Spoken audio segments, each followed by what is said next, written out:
और अब खबरें विस्तार से। ज्योतिरादित्य सिंधिया भोपाल पहुंचे हुए हैं। हाट पिपलिया और आगर मालवा के दौरे पर मुख्यमंत्री शिवराज के साथ रहेंगे। 12 बजे मेला ग्राउंड हाट पिपलिया में दोनों नेता पहुंचेंगे। देवास में संकट प्रबंधन समिति के साथ बैठक भी करेंगे। पूर्व सीएम कैलाश जोशी की प्रतिमा का अनावरण होना है। विकास कार्यों का भूमि पूजन और शिलालेखों का अनावरण भी किया जाएगा। वनाधिकार पट्टों का वितरण भी ये दोनों नेता करेंगे। सीएम शिवराज और सिंधिया विभिन्न योजनाओं के हितग्राहियों को राशि और प्रमाण पत्र बांटेंगे। दोपहर 3 बजे मुख्यमंत्री पहुंचेंगे आगर मालवा। उनके साथ सिंधिया भी रहेंगे। बाबा बैजनाथ के मंदिर में पूजन दर्शन का कार्यक्रम। 50 हितग्राहियों को वो यहां पर राशि और प्रमाण पत्र बांटेंगे। कोरोना से निपटने के लिए क्या कुछ उपाय किए जा रहे हैं, उनकी भी समीक्षा की जाएगी। और तो आज का ये दौरा, दोनों नेता साथ साथ, शिवराज और महाराज एक मंच, दो नेता, आज का उनका ये कार्यक्रम रहने वाला है। दोनों नेताओं का चुनावी अभियान की शुरुआत, और वो भी जमीन से। ये तस्वीरें हम आपको दिखा रहे हैं, एक्सक्लूसिव तस्वीरें। ज्योतिरादित्य सिंधिया भोपाल पहुंचे स्टेट हैंगर पर, और जहां भाजपा के कार्यकर्ताओं ने उनका स्वागत किया। एक्सक्लूसिव तस्वीरें उनके पहुंचने की। हालांकि तमाम गाइडलाइंस का पालन करना है, लेकिन अति उत्साह में गाइडलाइंस कहीं पीछे रह जाती हैं और उत्साह ऊपर पहुंच जाता है।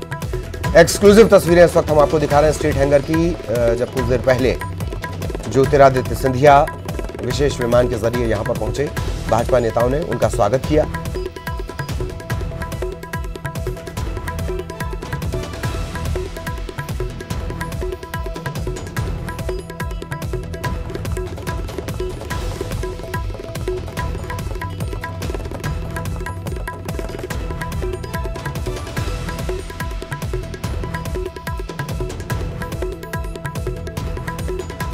एक्सक्लूसिव तस्वीरें स्टेट हैंगर पर उनके पहुंचने की। सिर्फ और सिर्फ आपका अपना चैनल न्यूज़ 18 मध्य प्रदेश छत्तीसगढ़ ये तस्वीरें आपको दिखा रहा है। कुछ देर बाद वो अपने दौरे के लिए रवाना हो जाएंगे। मुख्यमंत्री शिवराज सिंह चौहान के साथ उनका दौरा। इससे पहले भी हालांकि जो विधानसभा चुनाव हुए तब कांग्रेस की तरफ से उन्होंने प्रचार किया है, लेकिन आज वो मुख्यमंत्री के साथ प्रचार करेंगे। और मुख्यमंत्री जिस तरीके से रिकॉर्ड है उनके नाम, सभाएं लेने का, तेजी से काम निपटाने का,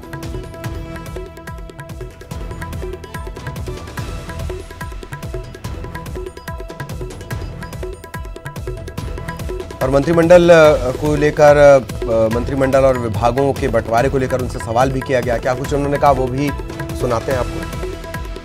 जहाँ तक विभागों के बंटवारे की बात है, ये आप भूल जाइए। मंत्रिमंडल का गठन और विभागों का बंटवारा, ये जनसेवकों को दायित्व दिया गया है। जनसेवकों को दायित्व दिया गया है प्रदेश का विकास, प्रदेश की प्रगति। जो पिछले 15 महीनों में सरकार में इन्होंने व्यापार बना दिया था इस प्रदेश में, इन सभी मंत्रियों के कंधों पर जनसेवा की जिम्मेदारी दी गई है। और मुझे पूरा विश्वास है कि हमारे यशस्वी मुख्यमंत्री शिवराज सिंह जी के नेतृत्व में सभी लोग मंत्री के रूप में नहीं, लेकिन जनसेवकों के रूप में कार्य करेंगे।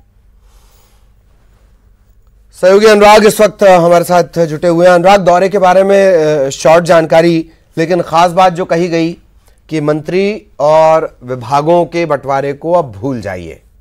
अनुराग। बिल्कुल, देखिए, ज्योतिरादित्य सिंधिया भोपाल आए विभागों के बंटवारे के बाद। उनका ये पहला दौरा है, लेकिन सबसे खास बात है कि उन्होंने न्यूज़ 18 से खास बातचीत करते हुए विभागों के बंटवारे पर कहा है कि अब आप विभागों के बंटवारे का मुद्दा छोड़ दीजिए, क्योंकि जो भी मंत्री बने हैं उन्हें जनसेवा के तौर पे काम करना है। क्योंकि सिंधिया भी अपने को एक जनसेवक बताते हैं। अपने जो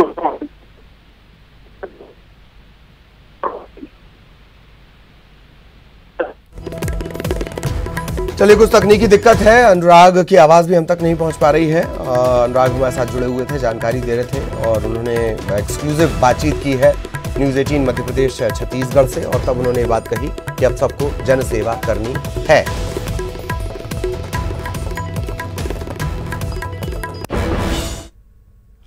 इधर उपचुनाव से पहले कांग्रेस संगठन में हो रही नियुक्तियों पर कैबिनेट मंत्री गोविंद सिंह राजपूत ने सवाल खड़े किए। परिवहन मंत्री गोविंद सिंह का कहना है कि कांग्रेस ने उपचुनाव जीतने के लिए नियुक्तियों को हथियार के तौर पर इस्तेमाल किया, लेकिन इससे कांग्रेस का फायदा कम होता दिख रहा है, मजाक ज्यादा उड़ रहा है। कमेटी में लगातार नियुक्तियां की जा रही हैं और एक साथ कई सैकड़ों नियुक्तियां कर दी गई हैं और प्रदेश के कैबिनेट मिनिस्टर गोविंद सिंह राजपूत हमारे साथ मौजूद हैं। सर, कांग्रेस पार्टी में तो लगातार नियुक्तियां हो रही हैं धड़ाधड़। लेटर पैड रखे हुए हैं अध्यक्ष के साइन की हो या शायद कार्य महामंत्री संगठन मंत्री के साइन करे, जहाँ तक मैंने सुना है। और जिसको जो पद चाहिए वो अपना उस पर साइन हो जाते हैं और ले जाते हैं।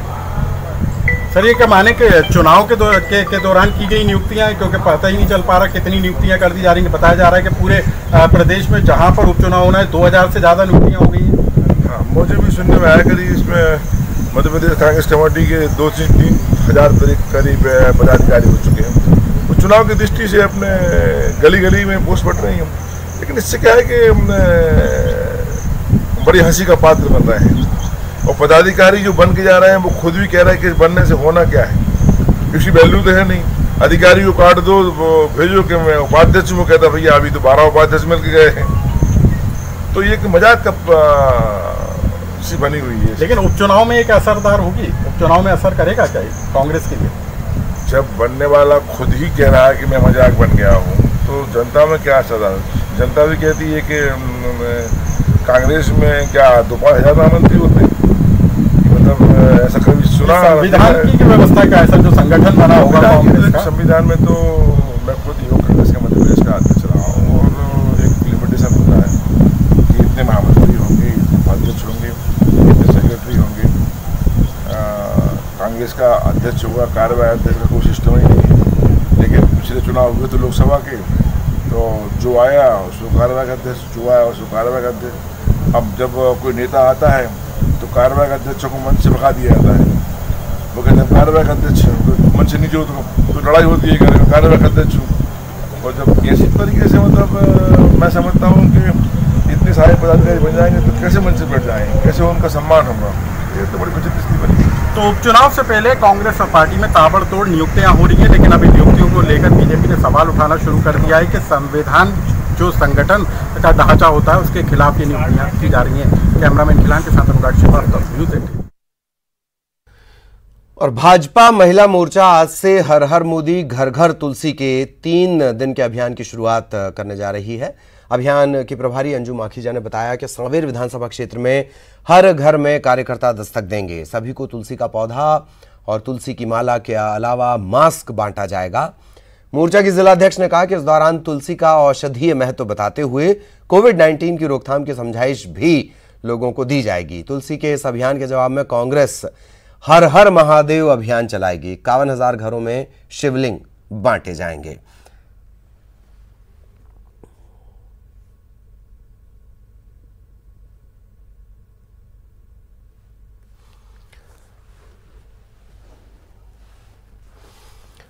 और राजस्थान के सियासी संकट पर मध्य प्रदेश के पूर्व सीएम और राज्यसभा सांसद दिग्विजय सिंह ने कहा कि जल्द ही सियासी संकट का अंत होगा, नाराज पायलट को मना लिया जाएगा।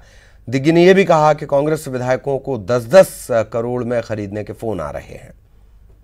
भारतीय जनता पार्टी प्रजातंत्रीय व्यवस्था को बर्बाद करने में तुली हुई है। उनका प्रयास निरंतर चला जा रहा है और करोड़ों रुपए ऑफर किए जा रहे हैं। मुझे खुद राजस्थान के एक विधायक ने आके कहा कि उनको भी कहा था कि 25 करोड़ रुपए रख लो, अभी 10 करोड़ रख लो, 25 करोड़ का हम लोग आपको दे देंगे और जहां चाहते हो, जिस प्रांत में चाहते हो और विदेश में चाहते हो तो विदेश में भी जमा करा देंगे। इस तरह की बातें वहाँ हो रही हैं। मुझे विश्वास है कि अशोक गहलोत जी और सचिन पायलट जी कांग्रेस के सारे विधायकों के साथ चर्चा करके रास्ता निकालेंगे। और भिंड के अजनोल की रहने वाली रोशनी भदौरिया को महिला और बाल विकास विभाग का ब्रांड एम्बेसडर बनाया गया है। आपको बता दें, रोशनी ने 10वीं की परीक्षा में 95.5% अंक हासिल किए। रोशनी साइकिल से 12 किलोमीटर का सफर तय कर रोजाना स्कूल जाती थीं, यानी अपनी पढ़ाई के लिए वो 24 किलोमीटर रोजाना साइकिल चलाती थीं।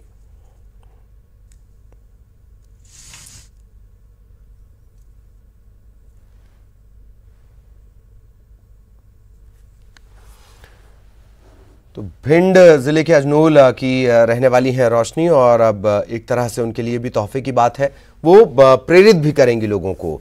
शरद हमारे साथ जुड़े हुए हैं, शरद से हम जानकारी लेंगे। शरद, ब्रांड एम्बेसडर बना दिया गया है तो जाहिरा तौर पर अब जो रोशनी है वो अपनी रोशनी से एक प्रेरणा भी देंगी। आज ही हम एक खबर भी चला रहे हैं शरद, बड़ा दिलचस्प ये संयोग है, दुखद या सुखद इसकी तो बात नहीं करूंगा मैं, कि कुछ लोगों ने खुदकुशी की है लॉकडाउन के दौरान। 70 दिनों में 63 लोगों ने खुदकुशी की, और वहीं ये बेटी है रोशनी, 24 किलोमीटर रोजाना साइकिल। शरद,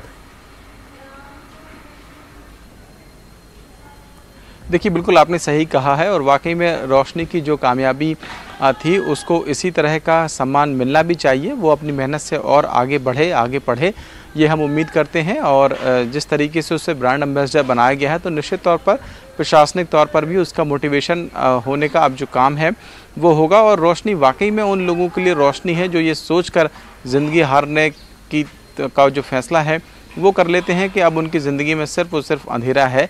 आज के दौर में भी जब चांद तक इंसान पहुंच गया है, मंगल की रिसर्च हो रही है, उस दौर में भी अगर एक बेटी को स्कूल जाने के लिए 24 किलोमीटर का सफ़र तय करना पड़ रहा हो, और वो सफ़र तय करने के बाद भी वो खुश हो और अपनी पढ़ाई में इतनी तल्लीन हो कि वो 95.5% तक मार्क्स हासिल कर सके, तो मुझे लगता है कि शायद इससे ज़्यादा बड़ी हौसले की बात और कोई हो नहीं सकती। वाकई ये बड़े हौसले की बात है। और अजनोल गांव के लिए भी, जिस गांव से ये बच्ची निकलकर इतनी पढ़ाई इसने की है, उस गांव के लिए भी ये बड़े सौभाग्य की बात है। एक जिक्र जब आप कर रहे थे कि भिंड वैसे ही पिछड़ा इलाका है शिक्षा के मामले में, और ख़ास तौर पर महिला शिक्षा के मामले में, वहां से इस तरह की रोशनी निकलना शरद,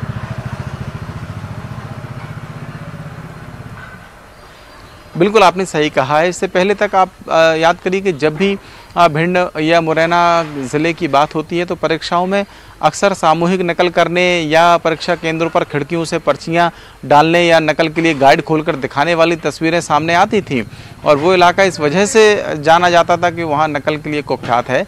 लेकिन रोशनी इस अंधेरे में भी, जो हम बात कर रहे थे कि इतनी सारी चीज़ों के अंधेरे में भी अगर रोशनी है तो फिर वाकई में रोशनी इसीलिए है कि वो दूसरों को प्रेरणा दे सके।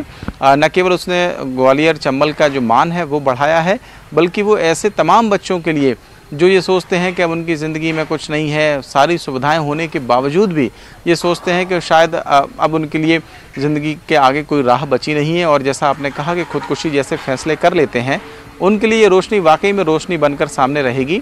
और ये बताती रहेगी कि इन दुश्वारियों के बीच भी जब आप लग्जरी गाड़ियों में चलते हैं, आप लग्जरी गाड़ियों में बैठते हैं, बाइक से स्कूल जाते हैं, आजकल अगर बच्चों के नज़रिए से देख लें तो ज़्यादातर बच्चे मोटरसाइकिल या स्कूटी या दूसरी गाड़ियों के जरिए स्कूल पहुँचते हैं, उसमें भी अगर वो 24 किलोमीटर स्कूल जा रही है। मैं आपको रोकना चाह रहा हूँ शरद, दरअसल पुरुषोत्तम भदौरिया साहब रोशनी के पिता हैं, वो हमारे साथ जुड़े हुए हैं। पुरुषोत्तम जी, बहुत बहुत स्वागत है आपका, बहुत सारी बधाइयां आपको। बेटी ने आपकी कमाल कर दिया, और अब वो लोगों को प्रेरित भी करेगी, लोगों को सीख देगी, शिक्षा देगी। कैसा लग रहा है आपको? अच्छा लग रहा है सर। अच्छा, ये जब खबर मिली कि बिटिया को ब्रांड एम्बेसडर बना दिया है, क्या सोचा आपने? सर बच्ची पढ़ेगी आगे, और क्या सोचा? हम तो इतने किसान आदमी, हम तो ज्यादा जानते नहीं है पढ़ाई में। अच्छा पुरुषोत्तम जी, एक बात और बताइए कि आपके यहाँ से जो खबरें आती हैं उसमें अक्सर ये होता है कि भाई बेटियों के साथ अन्याय हो रहा है, बेटियों को पढ़ाना नहीं है, और कई जगह से तो बहुत ही दुख देने वाली खबर आती हैं। ऐसी स्थिति में आपने रोशनी को पढ़ाया लिखाया?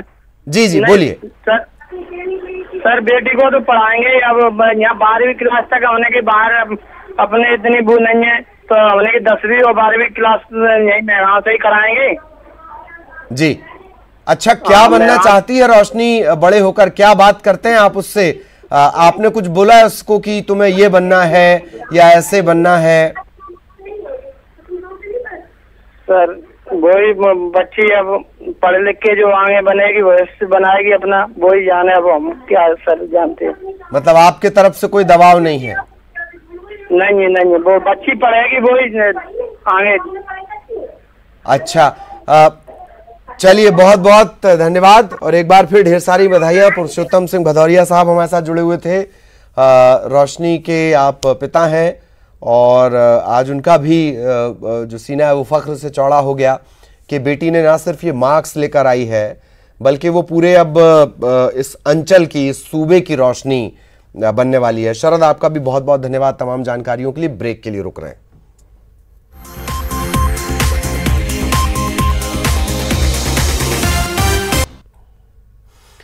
ब्रेक के बाद आपका स्वागत है। उमा भारती से मिलने पहुंचे हैं ज्योतिरादित्य सिंधिया। उमा भारती के निवास पर मुलाकात भी हुई है, दोनों नेताओं के बीच बंद कमरे में चर्चा हुई है। उमा भारती ने सिंधिया का स्वागत मंत्रों से किया है। सिंधिया के स्वागत में मंत्रों का उच्चारण किया गया और बड़ा ये गहरा और दिलचस्प रिश्ता भी दरअसल दोनों का है। जो राजमाता सिंधिया थी, विजया राजे सिंधिया, उमा भारती को राजनीति में लाना या उमा भारती के जीवन में उनका बड़ा महत्वपूर्ण स्थान है। और आज जब ज्योतिरादित्य सिंधिया पहुंचे हैं, सियासी मंचों के अलावा ये मुलाकात थी, तो जाहिरा तौर पर उनका ऐसा स्वागत होना ही था।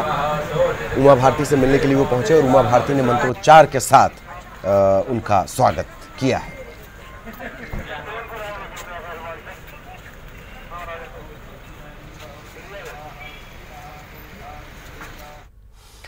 खबरधार से विधायक नीना वर्मा कोरोना पॉजिटिव पाई गई हैं। गनमैन की रिपोर्ट भी पॉजिटिव आई है।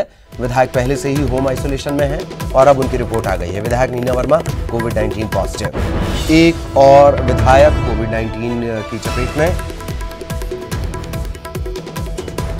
धार से बड़ी खबर आपको बता दें, विधायक नीना वर्मा और उनका जो गनमैन है वो भी पॉजिटिव आया है। हालांकि जो विधायक हैं वो पहले से ही होम क्वारंटीन है, होम आइसोलेशन में हैं और अब उनकी रिपोर्ट आई है कोविड-19 पॉजिटिव। खबर रायपुर से, भूपेश बघेल कैबिनेट की आज अहम बैठक होने वाली है और सुबह 11 बजे मुख्यमंत्री निवास में बैठक होगी।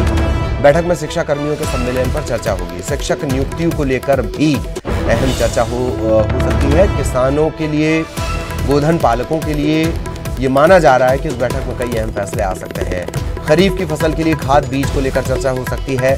हरेली के दिन 2500 गांवों में गोबर खरीदी शुरू होनी है। गोबर खरीदी की रूपरेखा भी इसमें चर्चा का मसला रहेगा।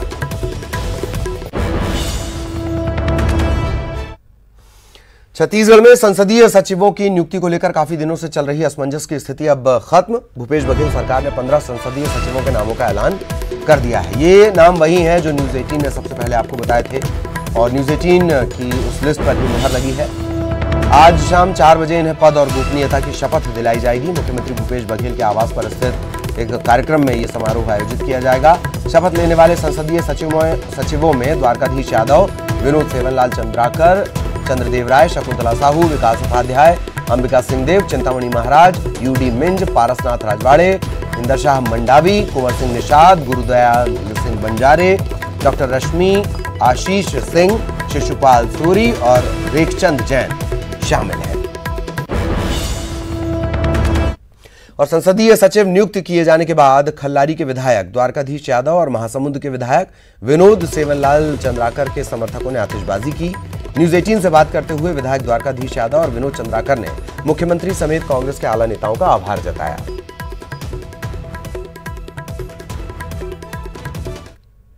मतदाता भाइयों का भी मैं बहुत आभार व्यक्त कर रहा हूँ, जिन्होंने 57,000 से मुझे खल्लारी विधानसभा क्षेत्र से जिताकर भेजे थे। उसी का परिणाम है।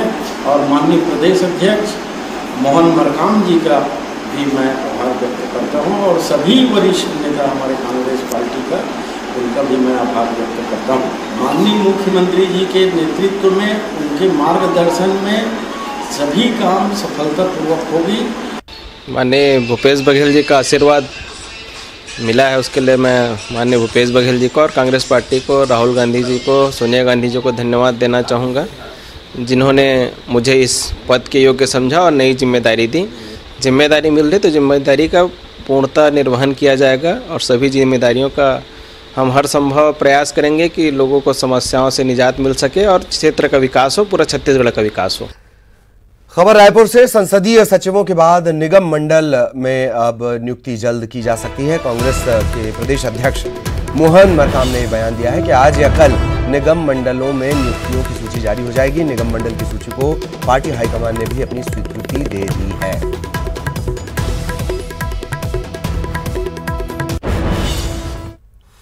इधर धमतरी में लगातार बारिश हो रही है और लगातार बारिश के चलते जनजीवन अस्त-व्यस्त है।